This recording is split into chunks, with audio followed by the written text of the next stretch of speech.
Hello friends, good morning. कैसे हो? I hope अच्छे होंगे। हम भी बहुत अच्छे हैं। बहुत ज़्यादा धूप चमक रही है आगे से। अभी हम धूप पे बैठे हैं। 2-3 औरतें वो दुकान गए हैं। यहाँ पे तमन्ना है तो तमन्ना पे में आते हैं। यहाँ पे अच्छे नज़ारे हिमालय के दिखते हैं। दिखाते हैं आप सभी को हिमालय के नज़ारे।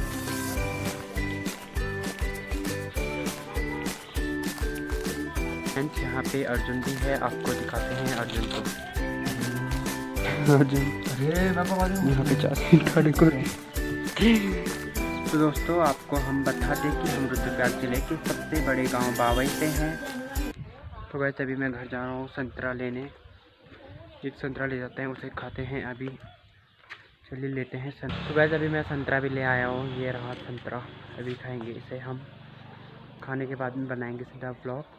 चलिए तब तक हम संतरा। लक तक सूरयों माँ घेरी कुलयों माँ सुन गल्याणी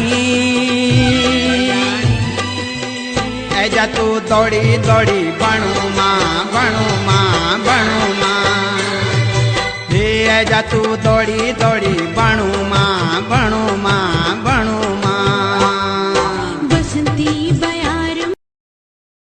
दोस्तों, अगर आपको ये ब्लॉग पसंद आया तो इसे लाइक, कमेंट, शेयर, सब्सक्राइब जरूर करिएगा। मिलते हैं यहाँ पे नेक्स्ट ब्लॉग में। तब तक के लिए बाय।